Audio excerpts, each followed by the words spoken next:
નમસ્કાર દર્શક મિત્રો, આજે એક એવા વિષય પર આપણે ચર્ચા કરવાની છે જે ધીરે ધીરે સમજાતો જાય છે. જેમ મહેંદી તમે ઘસો ઘસો ઘસો અને રંગ લાવે, એમાં ઓનલાઈન શિક્ષણ વિશે પણ ધીરે ધીરે ધીરે ધીરે ધીરે ધીરે એનો સમજ પડતી જાય છે. અને જેમ જેમ સમજ પડતી જાય છે એમ એમ આપણે એને ચર્ચા માટે એક યા બીજા તબક્કે એને લેતા જઈએ છીએ. દોસ્તો, ઓનલાઈન ટીચિંગ એ સમયની જરૂરિયાત છે, એની સાથે કોઈ ઝઘડો નહીં. એટલે કોવિડના કારણે તમે સ્કૂલો ન ચલાવી શકો તો પછી બાળકોનું વરસ બગડે નહીં, તે માટે ઓનલાઈન શિક્ષણ ને ટેકનોલોજીનો ઉપયોગ કરવો જોઈએ. એ જેટલો કરી શકાય તેટલો કરીને આ આખોય પ્રયત્ન ચાલુ રાખવામાં આવે છે. એટલે પ્રયત્ન સામે કોઈ જ વાંધો નથી, કારણ કે એ સિવાયનો બીજો કોઈ ઉપાય નથી.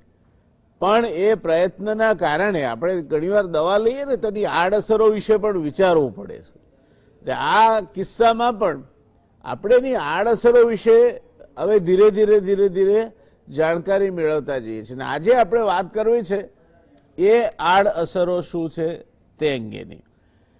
કોરોનાને કારણે શિક્ષણથી માંડીને વ્યાપાર બધામાં ઇન્ટરનેટનો વ્યાપ વધ્યો છે. ઓનલાઈન શિક્ષણ ક્લાસરૂમનો પર્યાય નથી એ વધારે ને વધારે સ્પષ્ટ થતું જાય છે. કોવિડ-19ના કારણે સમાજના તમામ વર્ગને અસર થઈ છે. ઓનલાઈન શિક્ષણ અત્યારે ક્લાસરૂમના પર્યાય તરીકે ચલાવવામાં આવી રહ્યું છે, જે સામે ઘણી બધા પ્રશ્નાર્થો છે. પ્રશ્નાર્થ શું છે? તો ઓનલાઈન શિક્ષણનો પહેલો પ્રશ્ન કનેક્ટિવિટી અને અવાજ ક્લેરિટીનો છે. ક્યારેક નેટ જતી રહે, નેટ ધીમી ચાલતી હોય, એનું શિક્ષક બોલે તે તૂટક સંભળાય, એનો ચિત્ર તૂટક આવે, આવું બધું આપણને આપણા ત્યાં જે ક્વોલિટીથી ચાલે છે નેટ, એમાં આ બધા અનુભવો નવા નથી. ઓનલાઈન શિક્ષણથી બાળકોને મોબાઈલ અને ઇન્ટરનેટની ખરાબ ટેવ પડશે તો શું થશે એવી વાલીઓને સાહજિક રીતે ચિંતા થાય છે. ચાલુ વર્ગમાં પણ ઘણા વિદ્યાર્થીઓનું ધ્યાન નથી હોતું. હું પણ એમાં એ જ પ્રક્રિયામાંથી પસાર થઈને આવેલો માણસ છું. એટલે ચાલુ વર્ગમાં વિદ્યાર્થીઓનું ધ્યાન નથી હોતું એનો પ્રત્યક્ષ અનુભવી માણસ છું. તો પછી અહીંયા તો કઈ રીતે હોય? અહીંયા વિદ્યાર્થી કે બેઠો હોય ને પછી એને કંઈક વિચાર આવ્યો તો બીજી બાજુ વળી જાય ને પેલો પ્રોસેસ ચાલતો રહે. સામાન્ય રીતે શાળામાં વર્ગ શિક્ષકો અથવા બાળક એકબીજાને પ્રશ્નોત્તરીથી પણ આ વિષયને સમજવાની એમને સવલત હોય છે. ઓનલાઈનમાં એ સવલત નથી હોતી. ઓનલાઈન શિક્ષણથી બાળકો અને શિક્ષકો વચ્ચે જે પર્સનલ ટચ છે ને, આઈ કોન્ટેક્ટ કે છે, તમે બાળકની આંખમાં જુઓ તમને ખબર પડે એ તમને સમજે છે કે નથી સમજતું. એ ગમે તે ઉંમરના વિદ્યાર્થીની વાત કરો તમે, તો eye contact is A great indication કે જે શિક્ષક કહેવા માગે છે તે બાળકના મગજમાં એ જ રીતે જઈ રહ્યું છે કે નથી જઈ રહ્યું. બાળકો અને શિક્ષકો વચ્ચે સંવાદિતતા રહેવી જોઈએ, જે રહેતી નથી. મધ્યમ વર્ગ ને નિમ્ન મધ્યમ વર્ગના બાળકો પાસે ઇન્ટરનેટની સુવિધા નથી અને કદાચ એન્ડ્રોઈડ ફોન પણ નહીં હોય. તેમની સ્થિતિ વિશે કોઈ સર્વે થાય તો જ ખબર પડે, નહીં તો આ એક બિગ ડિવાઈડ આના કારણે ઊભું થવાની શક્યતા છે. ઘરના વાતાવરણમાં બાળક ક્લાસ જેવું ધ્યાનપૂર્વક ઓનલાઈન શિક્ષણ લઈ શકતું નથી. આ હકીકત છે. ઘણા ઓછા બાળકો એવા હશે કે જે એક્સક્લુઝિવિટીમાં બેસી અને માત્ર ને માત્ર જે આવતું હોય તેની ચિંતા કરતા ઘરના વાતાવરણમાં એને ડિસ્ટ્રેક્ટ કરવા માટે અનેક પ્રકારની પરિસ્થિતિઓ પ્રત્યક્ષ થતી હોય છે.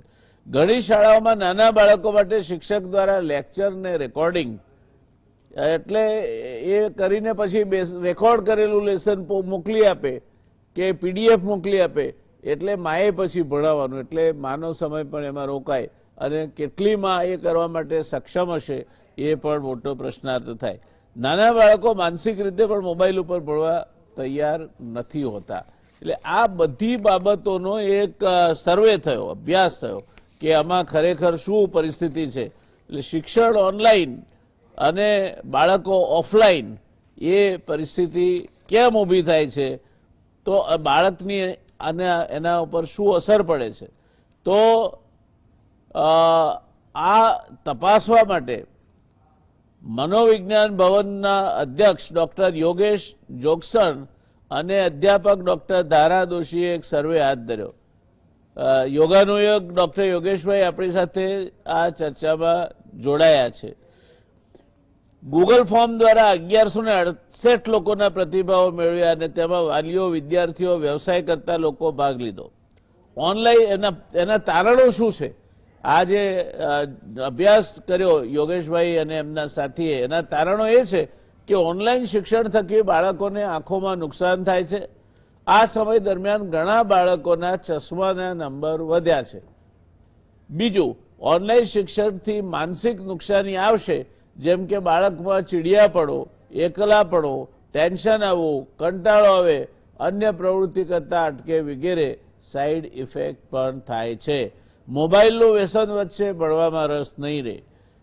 ત્યાર પછીનું એમનું તારણ છે કે વ્યક્તિત્વના વિકાસની ત્રુટિઓ સર્જાશે, માનસિક તાણ અનુભવશે, સમજણના અભાવને કારણે મનોભાર વધુ અનુભવે છે. ઇતર પ્રવૃત્તિઓમાં રસ ઘટે, સ્વભાવમાં જિદ્દીપણું, નેટ સરખું ના હોવાથી સમજવામાં અને યાદ રાખવું મુશ્કેલ બને. બાળક ક્યારેક તો એટલું એનાથી ત્રાસી જાય છે. એ મેં મારા ઘરમાં મારા ગ્રાન્ડસનની સ્થિતિ એક વખતે જોઈ છે કે નેટ બરાબર આવે નહીં અને શિક્ષક કે તે સમજાય નહીં ને પછી ટેસ્ટ આપવાનો હતો, તો આ બાળક 9મા ધોરણનો વિદ્યાર્થી રીતસર રડે કે મને કશું સમજાતું નથી, હું કઈ રીતે ટેસ્ટ આપીશ. આ વ્યથા મેં જાતે અનુભવી છે મારા ઘરમાં, મારા પૌત્રને પડતી મુશ્કેલી પરથી, અને એ સ્વાનુભવની વાત કરું છું. ઇતર પ્રવૃત્તિઓમાં રસ ઘટે, સ્વભાવમાં જિદ્દીપણું, નેટ સરખું ના હોવાથી સમજવામાં યાદ રાખવું મુશ્કેલ. અને છેલ્લું તારણ છે, સ્વભાવ અને વ્યવહારમાં ખૂબ જ પરિવર્તન જોવા મળે છે. હતાશા, મૂડમાં ચઢ ઉતર, ડિપ્રેશન, લઘુતા ગ્રંથિનો વિકાસ, ધ્યાન એકાગ્રતામાં મુશ્કેલીઓ, સંસ્થાકીય વાતાવરણ ન મળવાથી અભ્યાસમાં મુશ્કેલી વગેરે. આજે આ બધી જ બાબતોની ચર્ચા કરવા માટે આપણી પાસે એક એવી નિષ્ણાત પેનલ છે કે જે આ બધા જ પ્રશ્નોથી સુવિદિત છે અને એ પ્રશ્નોના જવાબ આપવા માટે સક્ષમ છે. એમને આ ચર્ચા સોંપવું અને એમની એક ઔપચારિક ઓળખાણ કરાવવું તે પહેલાં એક મુદ્દે મારે મારા પોતાનું ઓબ્ઝર્વેશન આમાં ઉમેરવું છે, અને એ છે કે કોઈ પણ આ જે ભણતર છે એ અત્યારે એનું ખચ્ચર થઈ ગયું છે. ખચ્ચર એટલા માટે કે જે સિલેબસ છે, એની જે ભણાવવાની પદ્ધતિ છે એ ક્લાસરૂમ ટીચિંગ માટેની છે, અને એ ક્લાસરૂમ ટીચિંગ માટેની પદ્ધતિ એમની એમ રહે છે, અને બીજી બાજુ બાળકને ઓનલાઈન ટીચિંગ કરે છે. એટલે આ બે ભેગા કરીને જે ખચ્ચર પેદા થાય છે, ખરી રીતે તમારે બાળકને ઓનલાઈન ભણાવવું હોય, 3જા ધોરણના બાળકને, તો એને વાર્તા કેવી હોય તો કોઈ એનો પેલા મોટું પતલું જેવા કેરેક્ટર હોય, કોઈ કાર્ટૂન હોય, કોઈ એને મજા આવે એવા વિષયો સાથે વાતમાં વાત જોડીને, જો પંડિત વિષ્ણુગુપ્ત શર્મા ગામનો ઉતાર એવા રાજકુમારોને ભણાવી શકતા હોય વાર્તાઓના માધ્યમથી, તો અહીંયા પણ ભણાવી શકાય. પણ આ માટેનું મટીરિયલ છે ખરું? કોઈ પાસે મટીરિયલ નથી. એટલે આપણે છે મટીરિયલ, જૂની આંખે નયા તમાશા દેખો જી કુદરત કા ખેલ જેવી વાત કરીએ છીએ. અરે આ પરિસ્થિતિમાં જો કોઈ ભોગ બનતું હોય તો એ બાળક બને છે, અને એ ચર્ચા આજે આપણે કરીશું. ડૉક્ટર પ્રશાંતભાઈ ભીમાણી આપણી સાથે છે, જાણીતા સાયકોલોજીસ્ટ અને કોલમિસ્ટ છે. 25થી વધુ વર્ષથી અમદાવાદમાં સફળતાપૂર્વક પોતાની પ્રેક્ટિસ ચલાવે છે. અમેરિકન સાયકોલોજી એસોસિએશનના સભ્ય છે. ધી બ્રિટિશ સાયકોલોજીકલ સોસાયટી તરફથી ચાર્ટર્ડ સાયકોલોજીસ્ટ તરીકે પસંદ થયેલા છે. ડૉક્ટર કિરીટભાઈ જોશી, મને લાગે છે કે ગુજરાત સમાચાર ટેલિવિઝનના દર્શકોને એમના પરિચયની કોઈ જ જરૂર નથી. રાષ્ટ્રીય એવોર્ડ વિજેતા શ્રેષ્ઠ શિક્ષક, શિક્ષણવિદ, અને એ કારણસર બાળક અને શિક્ષણના પ્રશ્નોનો ઊંડો અભ્યાસ અને તલસ્પર્શી જ્ઞાન ધરાવે છે. ડૉક્ટર યોગેશભાઈ જોગસણ, સૌરાષ્ટ્ર યુનિવર્સિટીના સાયકોલોજી વિભાગના હેડ, જેમણે મેં જે પેલો અભ્યાસ કર્યો તે અભ્યાસ એમના માર્ગદર્શન નીચે થયો છે. સૌરાષ્ટ્ર યુનિવર્સિટીના સાયકોલોજી વિભાગના હેડ ક્લિનિકલ સાયકોલોજીમાં નિષ્ણાત અને 17થી વધુ વર્ષનો રિસર્ચનો અનુભવ ડૉક્ટર યોગેશભાઈ ધરાવે છે. શરૂઆત કરીએ આપણે આજે ચર્ચાની. યોગેશભાઈ, આપનાથી કરવાનું ઉચિત એટલા માટે માનું છું કે આપે આ અભ્યાસ કર્યો છે ને એના તારણો પણ મેં વાંચી સંભળાવ્યા, એ ઉપરાંત પણ આપના અનુભવો હશે. તો આ ઓનલાઈન શિક્ષણ આજે અને બાળક, શું કહેવું છે આપને? ઓનલાઈન શિક્ષણ અને બાળક, હાલની પરિસ્થિતિની અંદર ઓનલાઈન શિક્ષણ સિવાયની બીજી કોઈ વ્યવસ્થા એ ભણતર માટે નથી, શિક્ષણ માટે નથી. એટલે જેને કહેવાય ને કે આપણા માટે એવી પરિસ્થિતિ સર્જાણી છે કે ન એના તરફ જઈ શકાય, ન એનાથી વિમુખ થઈ શકાય. જે મનોવિજ્ઞાનની અંદર અમારે જે અભિગમન વિગમન સંઘર્ષ કહેવાય કે એનું એક પાસું ગમે છે, કારણ કે એ બાળકોને ભણાવે છે, અને બીજું એક ડર માતા પિતાને અને સમાજને આપણે દરેકને એ છે કે બાળક ક્યાંક આનાથી ક્યાંક વિમુખ થઈ જશે. બીજા નંબરમાં કે બાળકને આ પ્રકારના ઓનલાઈન શિક્ષણથી ઘણા બધા પ્રકારની એ સમસ્યા આવે છે, અને હું તો બાળકની સમસ્યા કરતા હું તો સમાજની સમસ્યાઓ ઉપર એ વધારે ફોકસ આપું છું, અને હું એવું કહેવા માંગુ છું કે શિક્ષણ કરતા સંસ્કાર વધારે મહત્વના છે. બાળક જો ઓનલાઈન રહેશે અને ઓનલાઈનની સાથે ઇન્ટરનેટ ઉપર અઢળક આપણી ભારતીય સંસ્કૃતિને અથવા તો આપણી વિચારધારાને અસર કરે એવા અઢળક પ્રકારની બાબતો એમાં પડેલી છે. એટલે આપણું બાળક જે છે એ આપણું બાળક જે આપણે વર્ષો જૂની આપણે જે ટ્રેડિશનથી બાળકને જે સંસ્કારને જે સિંચન કરેલું છે એ સિંચનની અંદર પણ ખામી આવવાની શક્યતા એ વધારે દેખાઈ રહી છે. એટલે બાળક પણ પીસાઈ રહ્યું છે, સાથે વાલીઓ પણ પીસાઈ રહ્યા છે, સાથે શિક્ષકોને પણ તકલીફ છે. એટલે આમ જુઓ તો આના કારણે ઘણા બધા પ્રકારની તકલીફ છે. સામે એ પણ છે કે આ સિવાયનો બીજો કોઈ આપણી પાસે વિકલ્પ નથી. વિકલ્પ એટલા માટે કે આટલો લાંબો સમય સુધી બાળકને શિક્ષણથી વંચિત રાખવું અથવા તો એને ભણાવવું નહીં એ પણ ઉચિત નથી. એટલે આ બાબત એ ખૂબ જ જેને કહેવાય ને અસમંજસની બાબત છે. અને અત્યારે બાળકને બહુ કેરફુલી માતા પિતા અને શિક્ષકો જો એને ઓનલાઈન શિક્ષણ આપે અને સાથે સાથે એટલું જ ધ્યાન આપે, એટલો જ પ્રેમ અને હૂંફ આપે, સાથે બીજી દિશામાં બાળકો ધકેલાઈ ન જાય એનું ધ્યાન રાખે, આ બધું જ ખૂબ જરૂરી છે.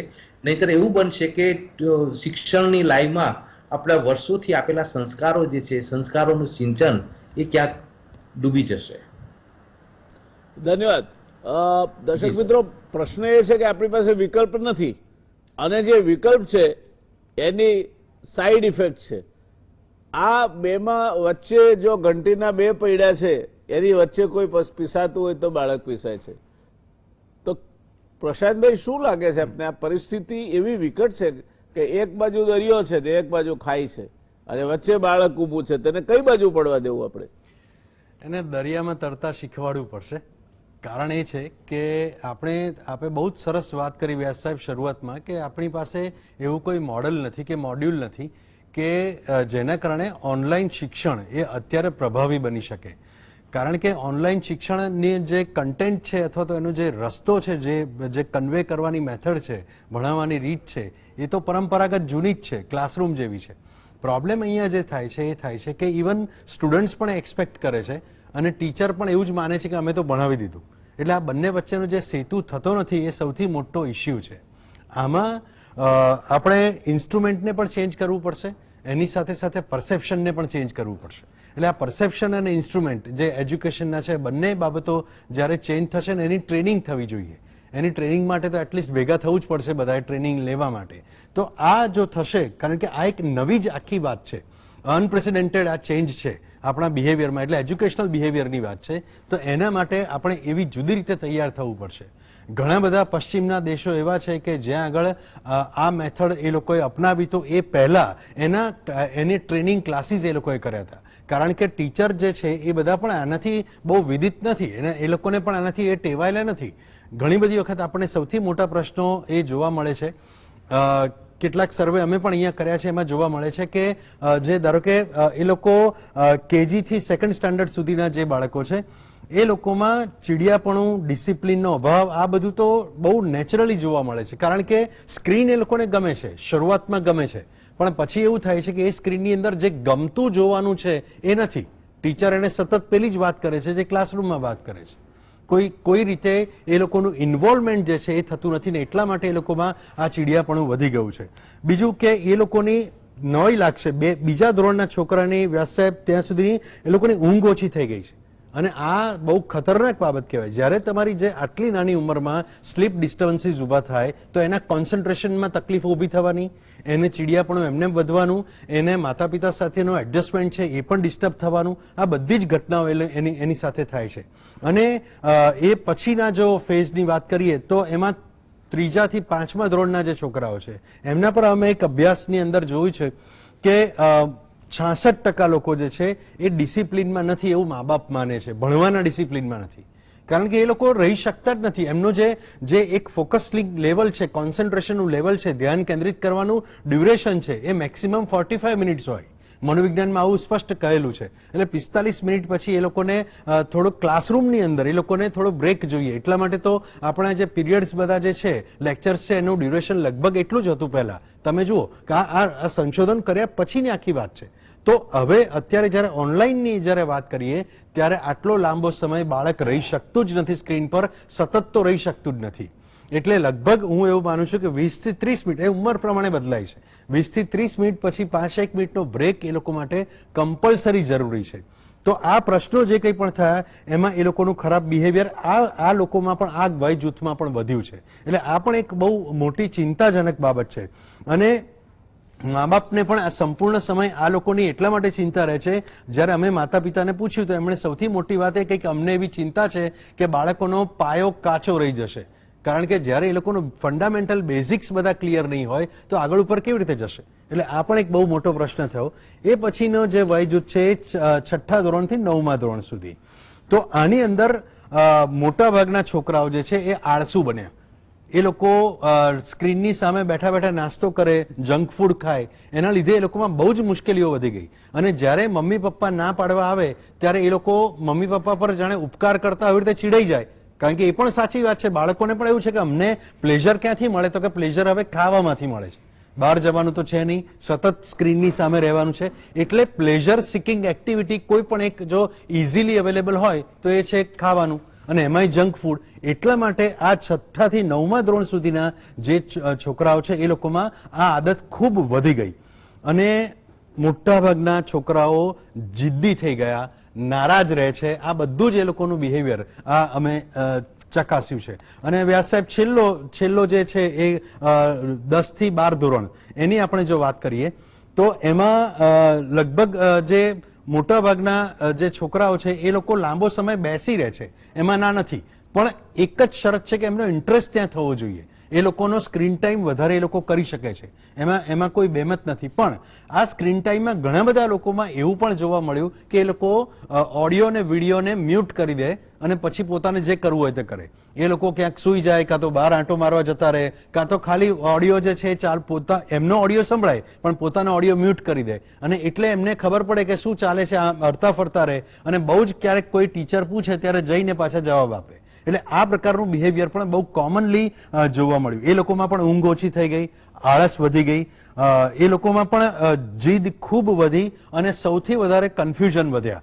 કારણ કે જે લોકો ફોકસ હતા આ ગયા વર્ષ સુધી, એ લોકોને તો આગળ જવાની એ લોકોને હવે તકલીફ થઈ ગઈ કે કઈ રીતે, કઈ દિશામાં, કઈ ડિસિપ્લિનમાં આગળ ભણવું. એ અત્યારે એ લોકોને મુશ્કેલી છે જ. એ લોકોને સમજ નથી પડતી કે અમે જે ભણ્યા છીએ અને પરીક્ષામાં જે લખ્યું છે અને એ પ્રમાણે અમારું રિઝલ્ટ આવશે કે કેમ, એ લોકો એના માટે શ્યોર નથી. તો આ બધા જ જે તારણો છે એ તારણો ખૂબ અગત્યના છે. એક બીજો સર્વે છે, અમદાવાદ શહેરનો સર્વે છે, એ લોકોનો સર્વે છે. હવે મેં આપણે જે વાત કરી આમાં છોકરાઓ અને માતા પિતા વચ્ચેનો સૌથી મોટો પ્રોબ્લેમ જે છે જો કોઈ હોય તો એ છે એમની રિલેશનશીપનો. એમના સંબંધો ખૂબ બગડ્યા છે, એમના સંબંધોની અંદર મુશ્કેલી ચોક્કસ આવી છે. અને શિક્ષણ કેટલું થયું છે એનું તો માપદંડ આપણી પાસે પરીક્ષા સિવાય બીજો કોઈ હોય નહીં. પણ એ ઓનલાઈન પરીક્ષા છે એનું ઔચિત્ય અને એમાંથી જે મળતા જે ફીડબેક છે એ ખરેખર કેટલે અંશે એ વિશ્વાસપાત્ર છે એ પણ બહુ મોટો સવાલ છે. એટલે મારું એવું માનવું છે કે આપણે પેલા દરિયાની અંદર બાળકોને તરતા શીખવાડીશું તો જ એક બાજુ ક્યાંક ટકી શકીશું, બાકી નહીં ટકી શકીએ. ધન્યવાદ. જોશી સાહેબ, જે ચર્ચા આ બંને વિદ્વાનોએ કરી એમાં એક વાત તો સ્પષ્ટ છે કે આપણી પાસે નથી ભણાવવા માટેનું સાચું મટીરિયલ, એ આપણે જૂની પદ્ધતિનું વાપરીએ છીએ.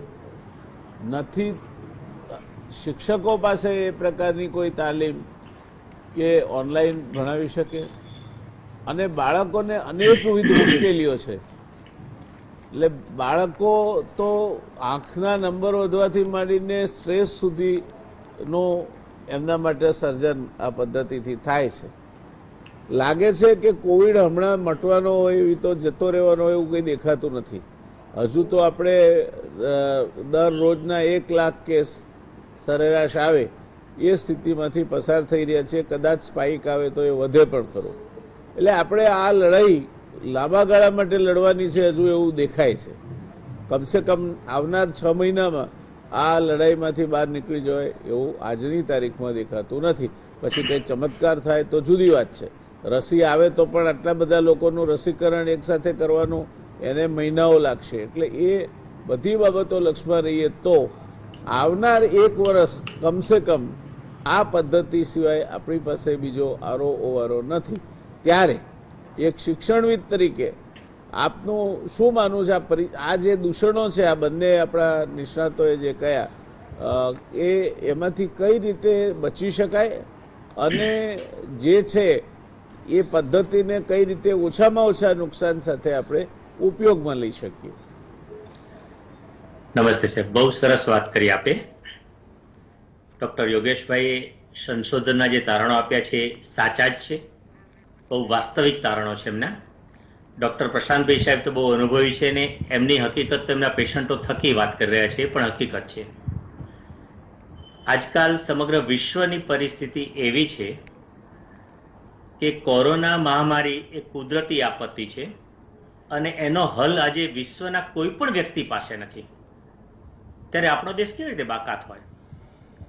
એના કારણે લગભગ બધું લોકડાઉન થયા પછી ઘણા બધા ક્ષેત્રો અનલોક થઈ ગયા, પણ શિક્ષણ ક્ષેત્ર એક એવું છે કે આજે પણ મોટા ભાગના દેશોમાં લોક છે. એનું કારણ આ મહામારીમાંથી બચવા, અને મહામારીમાંથી બચવા માટેનો ઉપાય એ શાળા બંધ રાખવી એ જ છે. તો આનો મોટામાં મોટો ફાયદો એ થયો કે શાળા બંધ હોવાથી આપણા બાળકો કોરોના મહામારીના વાહક બનતા અટક્યા છે અને ભોગ બનતા અટક્યા છે. આ મોટો ફાયદો આ થયો.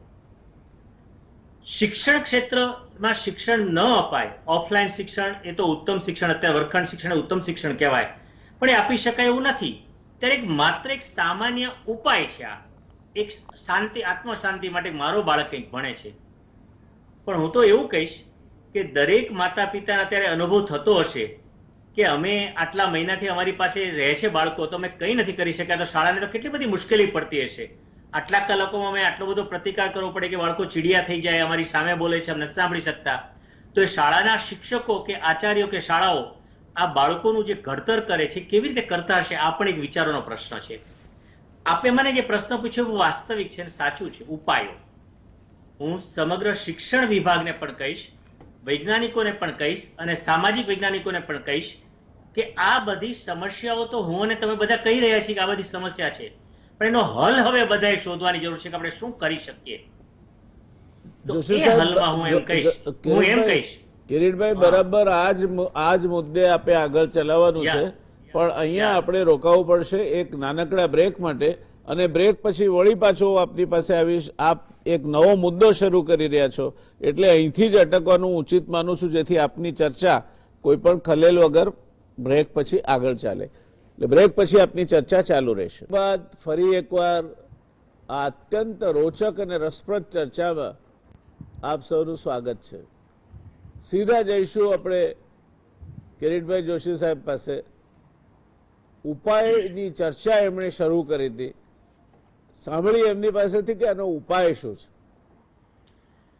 બહુ જ મહત્વનો પ્રશ્ન છે, બહુ મહત્વની બાબત છે. આજે ઓનલાઈન શિક્ષણે બાળકોને કેટલીક હાનિકારક અસરો પણ કરી છે, એમાં ના નથી, પણ એ હાનિકારક અસરોનું નિરાકરણ પણ પરિવાર અને શાળા વચ્ચેના સમન્વયથી થશે.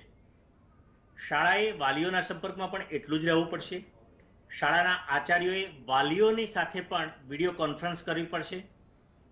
એમની સાથે કેટલીક વાતોની આપ-લે કરવી પડશે, બાળકોને કેટલીક પ્રવૃત્તિઓ આપવી જોઈએ. બાળકોને એકલું જે શિક્ષણ અપાય છે, પુસ્તકોમાંથી આ પ્રશ્નો કરી નાખજો, આ લખી નાખજો, આના જવાબો આપવાના છે, આ ટુકડો તૈયાર કરજો, આના પેપરો એસાઇનમેન્ટ લખીને મોકલી દીજો, આ અત્યારે સૂચનાઓ શાળા તરફથી, શાળાના શિક્ષકો તરફથી મળ્યા કરે છે. એમાં બાળક ટાયર્ડ થઈ જાય છે. એની વચ્ચે કંઈક બાળકોને પ્રવૃત્તિ જોઈએ. તો વચ્ચેના સમયગાળામાં ક્યારેક બાળકોને કોઈક સ્વરચિત કવિતાઓ બોલાવડાવાય, એનું લેખન કાર્ય કરાવડાવાય, સ્વરચિત વાર્તાઓ કહેવાય બાળકોની કક્ષાને અનુરૂપ. તો કેટલાક બાળકોને આર્ટિકલ લખવા માટે આહવાન અપાય, તમે લખો જી કેવું લખી શકો છો. તો કેટલાક બાળકોને ચિત્રોમાં રસ છે, તો પેઇન્ટિંગ તૈયાર કરવાની, પેઇન્ટિંગનું પ્રદર્શન કરી ઓનલાઈન જ બાળકોનું સન્માન થાય, વાલીઓની હાજરીમાં થાય, વાલીઓને પણ મજા આવશે.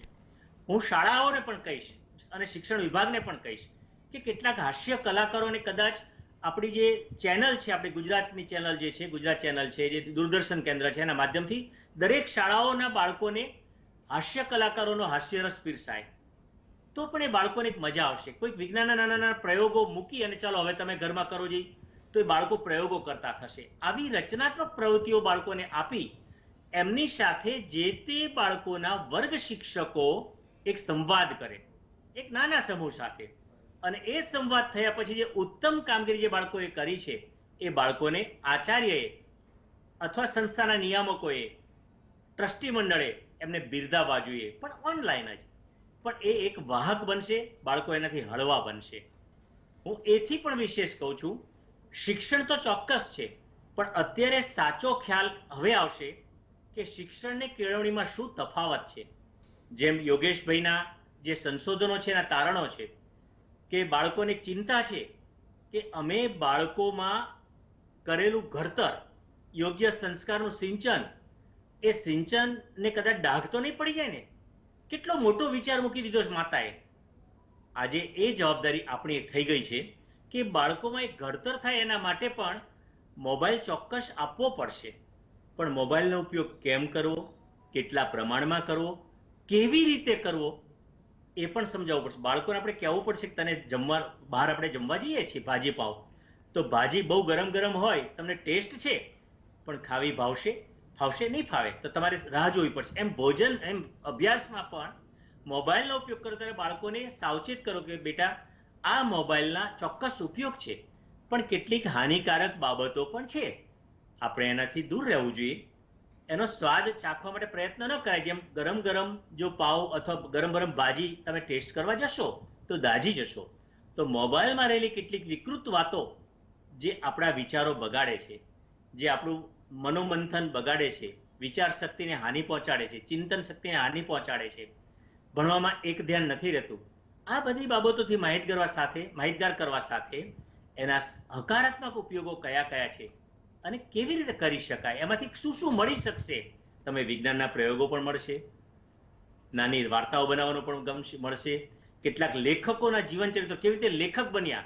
એક નાનો ખેડૂત એક સરસ લેખક બની જાય છે, અભણ ખેડૂત એક વૈજ્ઞાનિક બની જાય છે. આ પણ અંદર સ્ટોરી મળે છે. અને એ ઉપયોગ કરતા થશે ને તો બાળક હળવા બનશે. અને પરીક્ષા, હું તો શિક્ષણ વિભાગને કહીશ કે જ્યારે ઓનલાઈન શિક્ષણ ચાલી રહ્યું છે ત્યારે પરીક્ષાઓના પ્રશ્નપત્રો માસિક પણ આપવાની જરૂર નથી. શાળાઓ પર છોડો, શાળાઓએ જે શિક્ષણ ચલાવ્યું છે એને અનુરૂપ થોડા એમને પ્રશ્નપત્રો એમની રીતે લે, 10 માર્ક્સની 5 જે લેવી એવી રીતે લેવા દો, મૂલ્યાંકન શાળાઓને કરવા દો, તો એ બાળકોને શાળા વચ્ચેનો સમન્વય રહેશે.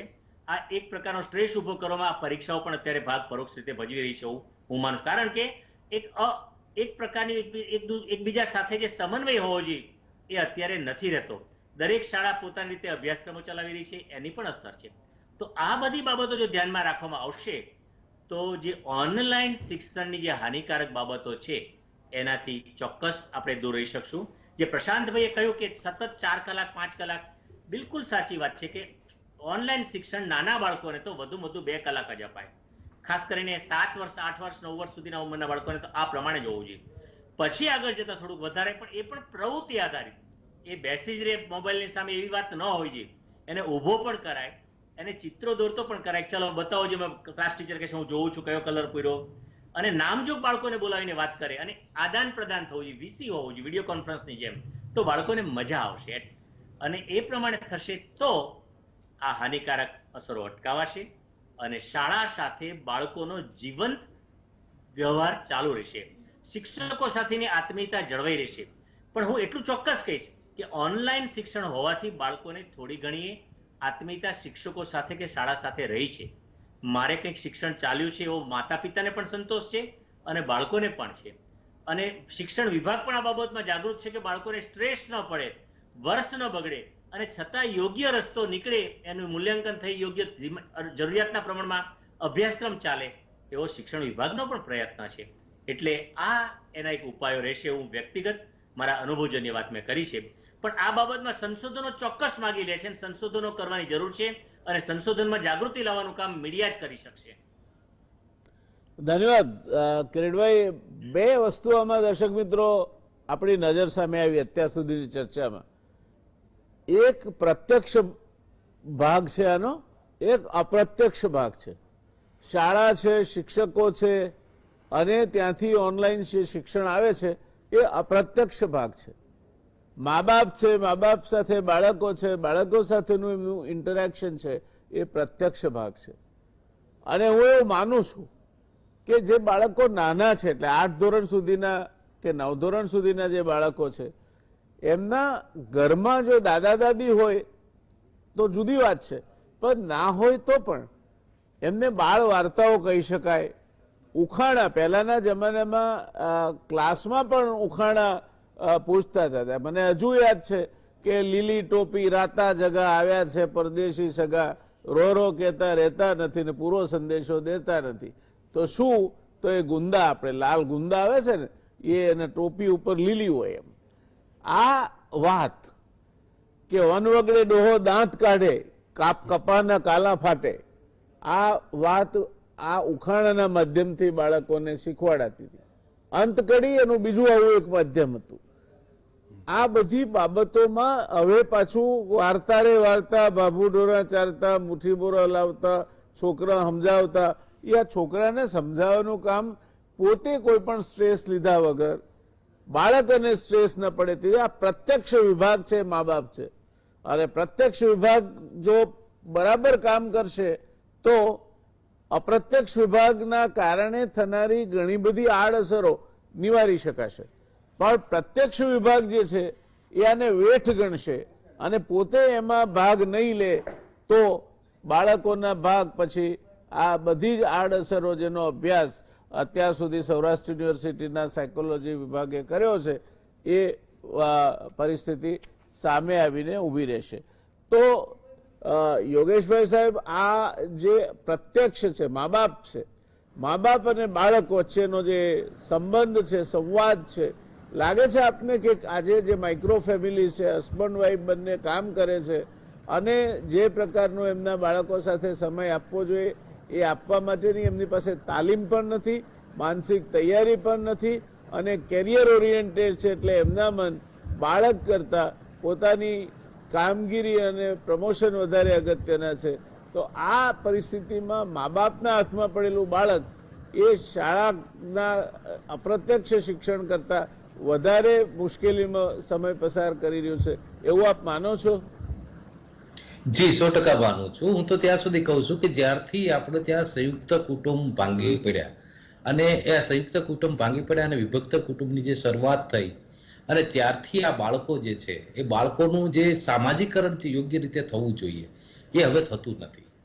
વાલીઓના વલણો છે એ પહેલા આપણે બદલવા પડશે. એક સમય હતો વ્યાસ સાહેબ કે નાના નાના હતા તો અમને શેરીમાં જતા, અમારા શેરીની અંદર રમતા, કાવતા, તોફાન કરતા અને કદાચ અમારા પાડોશી એમને 2 ઝાપટ મારતા ને અને ઘરે આવતા ને તો મમ્મી પપ્પા એમ કહેતા કે તે તોફાન કર્યું હશે તો તને માર્યો હશે, બરાબર છે. તો એને કારણે શું થતું કે શેરીના આખા શેરીના અડોશ પડોશના લોકોથી પણ એક ડર રહેતો, એક ભય રહેતો, કંઈ ખોટું કરશું તો આપણને ઠપકો આપશે. આજકાલ પેરેન્ટિંગ સ્ટાઇલ જે છે બદલાણી છે. મારા બાળકને કેમ આમ, અને એને કારણે શું બન્યું છે કે બાળક એ વધારે સ્વચ્છંદી બન્યું છે. એટલા માટે કે માતા પિતા બંને બીજી છે, અડોશ પડોશને એને કહેવાનો હક નથી. સંયુક્ત કુટુંબમાં છીએ ને અને હોઈએ તોય તેમ છતાં પણ એ પરિવારના સભ્યોને પણ એ નાના ભાઈના દીકરાને કે મોટા ભાઈના દીકરાને કંઈ કહેવાની એ જે પહેલા જે છૂટછાટ હતી એ હવે રહી નથી. એટલે આપણું જે આખું ફેમિલી સ્ટ્રક્ચર જે બદલાણું અને ખાસ કરીને વાલીઓના વલણો બદલાણા એને કારણે એ બાળકની અંદર જે પૂરતું સંસ્કારનું સિંચન જે કરવાની મેં શરૂઆતમાં વાત કરી તે પ્રમાણે એ આપણે નથી કરી શકતા.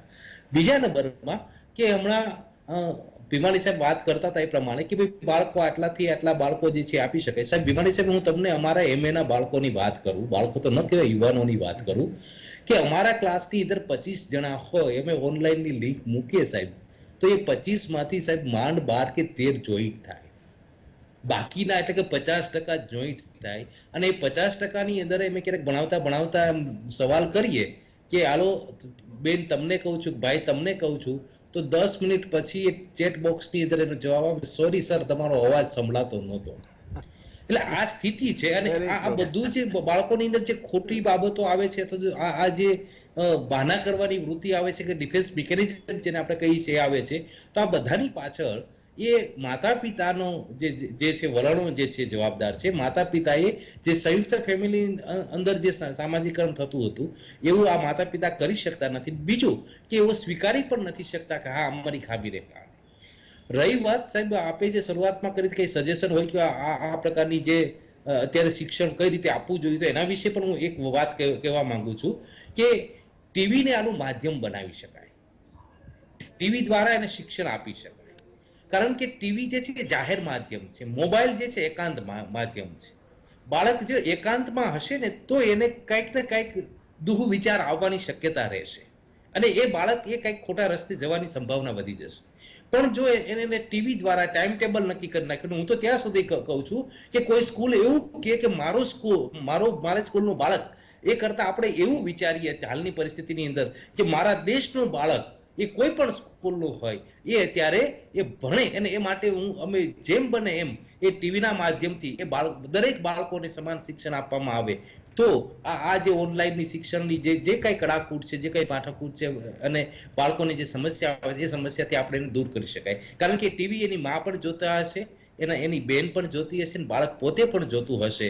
અને બની શકશે કે એ માતા જે છે એ ટીવી માંથી જોઈને એને કહેશે કે તારા ટીચર આમ નહીં, અથવા તો આ પાઠમાં આમ નહીં, આમ આવતું તો આમ કર. તો એનાથી એક સારામાં સારું એ શિક્ષણ આપણે આપી શકશું. અને માતા પિતાએ તો ખાસ કરીને મારા એક હાથ જોડીને સર્વે માતા પિતાને વિનંતી છે કે બાળકની અંદર તમે તમારો અહમ ન જોવો, તમે તમારો ઈગો ન જોવો. તમારા બાળકને મુક્ત રહેવા દો, પણ સાથે સાથે એ પણ જોવો કે મુક્ત એટલું બધું પણ ન થઈ જાય કે તમારાથી અને તમારા સંસ્કારથી કે તમારા ઘર પરિવારથી એ વિમુખ થઈ જાય. આ પણ જવાબદારી માતા પિતાએ નિભાવવી પડશે. અને તો જ આપણે આ હાલની પરિસ્થિતિની અંદર એ બધી રીતે એની સાથે તાલ એ મેળવી શકશું અને એનો કોઈ ઉકેલ આપણે લાવી શકશું. ધન્યવાદ યોગેશભાઈ, આપે બહુ અગત્યની વાત કરી. હું તો હંમેશા દર વર્ષે 50,000 યુવકો સાથે વાર્તાલાપ કરું છું, સામે જઈને 700-800ના ગ્રુપમાં, 500ના ગ્રુપમાં. અને આપે જે કહ્યું તે બધી જ બાબતો એ એમની સાથેની વાર્તાઓમાં મેં અનુભવી છે. પ્રશાંતભાઈ, આપને લાગે છે કે આમાં જો કાઉન્સેલિંગની જરૂર હોય અથવા તો ઓરિએન્ટેશન પ્રોગ્રામની જરૂર હોય તો એ મા બાપોને છે? એબ્સોલ્યુટલી. કારણ કે જે મશીનરી ઉપર કામ કરવાનું છે એનો કારીગર જ જો બરાબર નહીં હોય તો એ કામ એ ગમે તેવું મટીરિયલ સારું હશે તો એની આઉટપુટ બરાબર નહીં આવે. શું માનવું છે આપનું? કદાચ આ બધામાં સૌથી અગત્યની વાત જે આપણે અત્યારે કરી રહ્યા છીએ એ છે પેરેન્ટિંગનો ઇસ્યુ. કારણ કે પેરેન્ટિંગનો ઇસ્યુ એટલા માટે દિવસે ને દિવસે વિકટ બનતો જાય છે કારણ કે દરેક પેરેન્ટ એવું માને છે કે મને બધી જ ખબર પડે છે અને મારી આસપાસના કે મારી આગળની જે જનરેશન છે એમને કશી ખબર પડતી નહોતી. એટલે ઘરની અંદર જે છે એ ધીમે ધીમે એટલા બધા સેલ્ફ સેન્ટર્ડ વેલ્યુઝ બનતા જાય છે જે બહુ ખરાબ ઘટનાઓ થઈ રહી છે. કારણ કે જ્યારે સ્વકેન્દ્રિત વેલ્યુ હોય છે ત્યારે એ બાળક જે છે એની અંદર પણ એ વધારે તીવ્રતામાં એ ઉતરે છે. કારણ કે જો આપણે પેલી વાર્તાઓ સાંભળી છે કે ભાઈ એક બાળક એના પપ્પાને પૂછે છે કે તમે દાદાને ક્યાં લઈ જાઓ છો? તો એ કહે છે કે હું દાદાને હવે એમને વૃદ્ધાશ્રમમાં લઈ જાઉં છું. તો કે મને જોડે લઈ જાઓ ને. તો કે તારે શું કામ છે? તો કે હું જોઉં ને પછી તમને મૂકવા આવવું પડે ત્યારે. તો આ પણ એક આખી જે ઘટના છે ઓબ્ઝર્વેશનથી બાળક શીખે છે એ નક્કી છે. હું એવું નથી કહેતો કે એવા ચોખલિયા કે જૂનું પરંપરાગત જે છે એ જ સાચું, તો એવું જરાય નથી. પણ વેલ્યુઝ જે છે એ વેલ્યુઝ બદલાતી નથી. આ વેલ્યુઝ જે છે એ હંમેશા શાશ્વત હોય છે, એનું સ્વરૂપ બદલાય છે, એનું એક્ઝિક્યુશન બદલાય છે. તો આ જે એક્ઝિક્યુશન જે બદલાય છે એવા સંજોગોમાં માતા પિતાએ એ સમજવાનું ચોક્કસ છે કે મારું બાળક, મોટા ભાગનાને હવે સિંગલ ચાઇલ્ડ હોય છે, કાં તો 2 બાળક હોય, તો આવા સંજોગોમાં એમની બધી જ ઇન્સિક્યોરિટી, એમને બધી જ અપેક્ષાઓ, એમની બધી જ બધો જ વધારે પડતો લાડ પ્યાર પ્રેમ જે ગણો તે બધું જ એમના પર એની વર્ષા થતી હોય છે આખો દિવસ. અને મેં એ પણ જોયું છે કે જે વર્કિંગ પેરેન્ટ્સ છે એ લોકો જે થોડા ઘણા કલાક સાંજે આવે અને એમના અત્યારની વાત નથી પણ હવે તો શરૂ થઈ ગયું કામ, પણ એ પહેલાંની હું વાત કરું છું, તો એ સાંજે આવે મમ્મી કે પપ્પા પાછા, તો એમને કદાચ એવું થાય કે અમે લોકોએ બાળકને સમય નથી આપ્યો, એટલે કોમ્પેન્સેટ કરવા માટે બધી બાબતોનું ઓવરડુઈંગ કરે, એટલે વધુ પડતું કરે, એટલે પહેલાં સાવ વેક્યુમ હોય અને પછી બહુ જ બધું બાળકને વધારે પડતો લાડ પ્યાર કરે કે વધારે પડતો ગુસ્સો કરે, અથવા તો ખાસ કરીને પહેલાં કમાન્ડરની જેમ કે પોલીસની જેમ ઇન્ટ્રોગેશન કરે કે તે કેટલા ટોપિક કર્યા, આજે શું કર્યું, ચલ મને બતાવ, આ કેમ પત્યું નથી, હજી તારી ક્લાસવર્કની નોટ બાકી છે, પેલાની હવે મારે કરવાનું બધું તારી સાથે, આ પ્રકારની કાં તો પ્રશ્નોત્તરી થતી હોય. તો અહીંયા વાત એ છે કે આ બધી બાબતોનું બેલેન્સ થવું જોઈએ, સંતુલન થવું જોઈએ. માતા પિતાએ સૌથી મોટામાં મોટી જો કોઈ પણ ઘટના જો સમજવાની છે તો એ છે કોમ્યુનિકેશન અને સંવાદ. આ સંવાદ જે છે એમાં ઉપદેશો ઓછા, કમાન્ડો ઓછા અને સાંભળવાનું વધારે હોવું જરૂરી છે. બીજી વાત કે તમે જ્યારે બાળકની મૂળભૂત પરિસ્થિતિ કે પ્રશ્નને સાંભળો છો ત્યારે તમને ચોક્કસ કહેવા માગે જ છે કે મને આ બાબત મને ક્યાંક ને ક્યાંક નડે છે, પણ આપણી પાસે એ સમજવાની, સ્વીકારવાની અને એને ચેન્જ કરવાની ધીરજ હોવી જરૂરી છે. મોટા ભાગે એવું માનીએ છીએ કે આપણે બધા બાળક જે છે આપણું સર્વશ્રેષ્ઠ હોય, અને મને તો હાસ્યાસ્પદ બાબત એ જ લાગે છે કે બધા માતા પિતાને પોતાના બાળકને પહેલો જ નંબર અપાવવો છે, તો બીજો નંબર કોનો આવશે? એટલે એ અઘરી, બહુ ડિફિકલ્ટ, આખી માનસિકતા, સોસાયટીની માનસિકતા બહુ ડિફિકલ્ટ થતી જાય છે. જુનિયર કેજીની અંદર પણ કિરીટભાઈને તો કદાચ અનુભવ હશે, શાળાની અંદરનું એમનું કામ બહુ સરસ જૂનું છે, અને મને ખ્યાલ છે દિવાન વલ્લુભાઈ સ્કૂલની અંદર એમનું આખું કામ, એમની કામગીરી રહી છે. તો જુનિયર કેજીના અને સિનિયર કેજીના કે પહેલા ધોરણના મા બાપ એવું પૂછે કે મારા બાળકને આજે શું આવડ્યું અને તમે શું ભણાવ્યું? અરે ભાઈ, અત્યારે બાળક ખાલી એક અનુભવ લેવા માટે સ્કૂલમાં જાય છે. તો એવા પણ માતા પિતા છે કે જે જુનિયર કેજીમાં જો એ બાળકને અમુક આકાર ઓળખતા ના આવડે તો એને શિક્ષકનો ઉધડો લઈ લે. એટલે આ પરિસ્થિતિ જે છે, કારણ કે એમની પોતાની ઇન્સિક્યોરિટી છે કે મારું બાળક બીજા કરતા પાછળ રહી જશે, તો આ દેખાદેખી જે છે, પ્રેશર છે, એ બધું જ હવે ઓનલાઈન થઈ ગયું. એટલે ઓનલાઈનમાં પણ એ લોકોને એવું છે કે જો તું ભણે છે કે નહીં, મને તારો ફોટો પાડીને મોકલ. આવું મેં મારા ક્લિનિકની અંદર આવેલા કેટલાક એવા ચિંતિત માતા પિતાને જોયા છે કે એ પોતાના બાળકને એવું કહે કે તું શું કરે છે, મને વિડીયો કોલ કરીને બતાવ. એટલે પોતે લેપટોપ પર કંઈક કામ કરતો હોય તો એને વિડીયો કોલ બાજુમાં ચાલુ રાખવાનો અને પેલા જુએ અને ચેક કરે. કેટલાક તો વ્યાસ સાહેબ એવા કિસ્સાઓ પણ છે કે આ છોકરાઓ જે છે હિંસક બની જાય છે, વાયોલન્ટ બની જાય છે, અને માતા પિતાને પણ મારતા થઈ ગયા છે, કારણ કે એ લોકડાઉનથી કંટાળ્યા હતા. બરાબર છે, બી આપણે સમજી શકીએ છીએ, પણ હવેની સ્થિતિની અંદર આ જે પેરેન્ટિંગનો જે ઇસ્યુ છે દરેક માતા પિતાએ સમજવો પડશે. કોમ્યુનિકેશન, ધીરજ, કહીને નહીં પણ કરીને બતાવવાની વાત એ ખૂબ અગત્યની છે. ધન્યવાદ. દર્શક મિત્રો, આમાંથી સાર એ નીકળ્યો કે ઓનલાઈન શિક્ષણ એ શાળાના માટે એક વ્યવસ્થાનો સવાલ છે જે કરી શકે, પણ શિક્ષક માટે એડજસ્ટમેન્ટનો સવાલ છે, કારણ કે ક્લાસમાં રહીને બાળકને ભણાવ્યું, અપ્રત્યક્ષ ભણાવવાનું છે, ત્યાં ક્યાંક ગરબડ છે. શિક્ષણ માટેનું મટીરિયલ પણ તૈયાર નથી, તે બીજી ગરબડ છે. પણ સૌથી મોટો પ્રશ્ન પ્રત્યક્ષ જ્યાં મા બાપ હાજર છે ત્યાં છે. પ્રશાંતભાઈએ કહ્યું, કિરીટભાઈ આપને જોડીને મારે પ્રશ્ન પૂછવો છે. એમણે કહ્યું કે અતિ સર્વત્ર વર્જેત, બાળક જુએ છે તે શીખે છે. બહુ ગળપણ સેકેરિનમાં હોય તો એ કડવું લાગે, એમ વધારે પડતું વાલ કરીએ તો એ છેવટે બાળકને ક્યાંક ને ક્યાંક બગાડે. હારતા નથી શીખવાડાતું આજકાલ બાળકને. અને એક નાની વાત કહીને કિરીટભાઈ હું આપની પાસે આવું છું, અને આ રિયલ લાઈફ સ્ટોરી છે. એક આજથી લગભગ 1 વર્ષ પહેલાની વાત છે. શહેરની એક અતિ પ્રખ્યાત ક્લબમાં સ્વિમિંગની સ્પર્ધા થઈ રહી હતી, અને એક બાળક બીજા નંબરે આવ્યું. એમાં બીજા નંબરે આવ્યું તો બિચારું શિયાવિયા થતું બહાર નીકળે છે. હજુ એનો પેલો એનાઉન્સમેન્ટ પત્યું નથી. ત્યાં એને બાજુ પર લઈને એની માએ 2 અડબોટ ઠોકી દીધી. કેટલી મહેનત કરીએ છીએ, કેટલું તારી પાછળ ખર્ચીએ છીએ, તારા પપ્પાને શું જવાબ આપીશું, તું આ રીતે.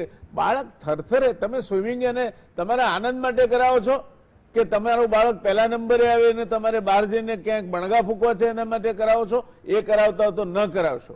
બાળકને હારતા શીખવાડો અને રમત એ બાળકને ગૌરવપૂર્ણ રીતે હારતા શીખવાડે છે. હાર્યા પછી પણ પોતાના પ્રતિસ્પર્ધી સાથે, કોચ સાથે હાથ મિલાવીને મેદાન પરથી હસતું હસતું જઈ શકે, એ તમારું બાળકનું શિક્ષણ સાચું. અને હાર્યા પછી જો આપઘાત કરવાનો વિચાર કરે તો એ તમારા બાળકના શિક્ષણ માટે મા બાપ તરીકે તમે પોતે જવાબદાર છો, એ વાતનો ખ્યાલ રાખો. કિરીટભાઈ સાહેબ, આપના કોમેન્ટ્સ પ્રિસાઇઝલી આ પ્રકારની જે અત્યારે મહત્વાકાંક્ષી મા બાપો અને બાળકોના ખભે મૂકીને બંદૂક ફોડવાની જે એમની વૃત્તિ હોય છે એ બાબતમાં આપનું શું કહેવું છે? બહુ જ અગત્યની વાત કરી છે. આચરણ કરી અને બીજાને અનુકરણ કરાવડાવીએ એ હિતાવહ છે બોલવા કરતા. એમ માતા પિતાએ પણ બાળકને જીવન ઘડતર કરવા માટે એમના જીવનમાં કેટલાક કૌશલ્યો સ્થાપિત કરવા પડશે, કેટલાક મૂલ્યો સ્થાપિત કરવા પડશે. આપની બહુ અગત્યની વાત છે. બાળકને હારતા પણ શીખવો. જે માતા પિતા બાળકને એની ક્ષમતાને અનુરૂપ એ ક્ષમતા સ્વીકારતા શીખવાડે એ બાળક ક્યારેય નિષ્ફળ નહીં જાય. હું કાયમ કહું છું કે દરેક એમ વિચારે કે મારું બાળક 100% લાવે, શક્ય જ નથી. કોઈ પ્રિન્સિપાલ એમ કે મારો દીકરો 100 માંથી 100% હોવા જ જોઈએ, કેમ ન આવે? એ પ્રિન્સિપાલ એ પોતે એમના 10 શિક્ષકોને ટ્યુશન રાખે ને તો પણ ન આવે. 50%નું બાળક 55% લાવે, પણ એ 50%નું બાળક 55% લાવે પણ એને જો હારતા શીખવાડ્યો હોય અને એની ક્ષમતા જાણતા હોય, એનો રસ જાણતા હોય ને એ બાબતમાં જો એને એક્સપર્ટ બનાવે તો પેલા 55%ના ભલે આવ્યા પણ જેમાં રસ હતો એમાં નિષ્ણાત બનશે, એક અગ્રણી ઉદ્યોગપતિ બનશે, એક અગ્રણી ખેલાડી બની શકશે, એક અગ્રણી સાહિત્યકાર બની શકશે, એક અગ્રણી ચિત્રકાર બની શકશે. વાત એટલી જ છે કે જે વસ્તુ છે એમાં રસ છે એમાં આગળ વધારો, ક્ષમતાને અનુરૂપ આગળ વધારો. તમે આજકાલ માતા પિતા દરેક ફક્ત અભ્યાસમાં રેસનો ઘોડો બનાવી દે છે. જે ડિગ્રી સર્ટિફિકેટ છે એમાં માર્ક્સ જોઈએ અને પછી ભલે અન્ય રમતોમાં પણ પછી એ જ સ્થાન મૂકી દે, ભાઈ તારો પહેલો નંબર જ આવવો જોઈએ. આવા વિચાર ક્યારેય ન હોવા જોઈએ. જે હારતા શીખવાડે અને સાથે સાથે એની ભૂલો શોધતા શીખવાડે. હું માનો કે તમે જેમ કહ્યું કે એક તરણ સ્પર્ધામાં બાળક હારી ગયો, જો એ જ માતાએ એમને બતાવ્યું હોત કે બેટા તું આ ક્ષણે થોડી સ્પીડ ઘટાડી હતી, એના બદલે તે આ સ્કિલ અપનાવી હોત ને તો તું કદાચ આગળ આવી ગયો, તો એને ફરી જ્યારે તરણ સ્પર્ધામાં ભાગ લેશે ત્યારે એનો એ ભૂલ સુધારી લેશે અને પહેલો નંબર આવશે. જો કોઈ વ્યાપારી બાળક હશે તો બાળક આ જે શીખ્યો હશે તો વ્યાપારી બની ગયા પછી એને કોઈ ખોટ જશે તો ખોટ જવાના કારણો શોધશે. એ એકદમ ગુસ્સામાં નહીં આવી જાય, આપઘાત કરવાનો પ્રયત્ન નહીં કરે, પણ ખોટના કારણો શોધી પોતાનો વ્યાપાર વિકસાવવા પ્રયત્ન કરશે અને સફળ વ્યાપારી બની શકશે, સફળ ઉદ્યોગપતિ બની શકશે. એટલે બાળકને હંમેશા શીખતા કરવા પડે, ભૂલ સ્વીકારતા કરવા પડે અને ભૂલોમાંથી શું ભૂલ થઈ સ્વીકારી અને એને સુધારતા કરવા પડે. પણ આ શરૂઆત મારે ને તમારે એટલે કે માતા પિતાએ અને શિક્ષકોએ, આચાર્યોએ પોતાનાથી કરવી પડશે. બાળકો માટે માતા પિતા, શિક્ષકો અને આચાર્યો એક આદર્શ છે. એ યોગાનુયોગ અનાયાસે અથવા પરોક્ષ રીતે પણ એમનું અનુકરણ કરે છે. કોઈ શિક્ષક માનો કે એને એમ કે તારે આમાંથી બાજુમાં જોઈને લખી નાખજે ને, એ બાળકને ભલે ત્યાં મદદ કરી પણ ખરેખર એ બાળકમાં એમના વિશેની છાપ ખોટી ઊભી કરી દીધી કે આ શિક્ષક મને ચોરી કરતા શીખવાડે છે. શિક્ષકની પણ છાપ બગડી અને બાળક ભવિષ્યમાં ચોરી કરતો થશે, આ કરાય તો એ યોગ્ય ન કહી શકાય. અને આ જ વાત જો માતા પિતા સ્વીકારશે તો પોતાનું બાળક ઉત્તમ બની રહેશે. શિક્ષકો તરીકે શિક્ષકોની કેળવણી એક ઉત્તમ આપવામાં સફળ થયા કહેવાય એવું માનું છું. Thank you. દર્શક મિત્રો, ફાધર વાલેસ નામ સાંભળ્યું હશે તમે. એક બિન ગુજરાતી વ્યક્તિ આ દેશમાં આવે છે, સેન્ટ ઝેવિયર્સમાં ભણાવે છે અને સાહિત્ય પરિષદનું ઊંચામાં ઊંચું સન્માન પ્રાપ્ત કરે છે, ગુજરાતી ભાષામાં એટલું પ્રભુત્વ મેળવે છે. એ ફાધર વાલેસે એક પદવીદાન સમારંભમાં જે લોકો એમાંથી પસાર થઈ રહ્યા હતા એમને ઉદ્દેશીને વાત કરતા કહ્યું કે યુનિવર્સિટીની પરીક્ષામાં પ્રથમ આવ્યા અભિનંદન. જીવનની પરીક્ષામાં પ્રથમ આવવાનું હજુ બાકી છે. આ વાત સમજાય મા બાપને પણ અને એમના બાળકોને પણ. તો આજે દર 40 મિનિટે આ દેશમાં એક યુવાન આપઘાત કરે છે અને દર 55 મિનિટે આ દેશમાં એક કિસાન આપઘાત કરે છે. ડિપ્રેશનના 50% કેસ 14 વર્ષથી નીચેના વય જૂથમાં છે, 75% કેસ 24 વર્ષથી નીચેના વય જૂથમાં છે. આ પરિસ્થિતિ પલટાઈ શકાય. તમને આ પ્રયત્ન કરીને અમે આ કહેવા માટે આ નિષ્ણાત પેનલ ભેગી કરી છે કે તમે સમજજો કે જિંદગી જિંદાદિલીનું નામ છે. જિંદગી જિંદાદિલીનું નામ છે. જીતવું દિલ જીતવાનું કામ છે. હાર પણ દિલ જીતી દે છે કોક દી, મોત પણ જીવન અમર ઝાંપો કદી. કોઈ વસ્તુમાં સર્વોચ્ચ તમે જાઓ એને ક્યારેય there is always a room at the top. તમારા બાળકને સર્વોચ્ચ તરફ લઈ જવા માટે તમે શું કરી શકો, એની ખાસિયતો શું છે, એની ખૂબીઓ શું છે, અને એ ખૂબીને તમે એને પોષવા માટે એની સાથે એના ભેરું થઈને તમે કઈ રીતે એને આગળ લઈ જઈ શકો એ જો તમે વિચારશો તો ઓનલાઈન શિક્ષણમાં મુશ્કેલીઓ છે, પણ આ હજુ 1 વર્ષ ચાલવાનું છે ત્યારે તમારા બાળકને કોઈ તકલીફ નહીં પડે અને જીવનમાં એ તમારા સામે હોસ્ટાઇલ થઈ અને જે પ્રશાંતભાઈએ કહ્યું કે 9મા 10મા ધોરણનો બાળક મા બાપના ઉપર હાથ ઉગામે, એ ઘણી બધી સ્કૂલોમાં મને પણ આ અનુભવ છે, આવી ફરિયાદો આવે છે. એ નહીં થાય. માટે ઓનલાઈન શિક્ષણ તો એક વાત છે, 1 વર્ષ ચાલશે, જતું રહેશે, પણ તમારા બાળક સાથે પ્રત્યક્ષ તમે રહો છો, એનું શિક્ષણ, એનું ઘડતર, એના માટે જવાબદાર મા બાપ તરીકે તમે છો.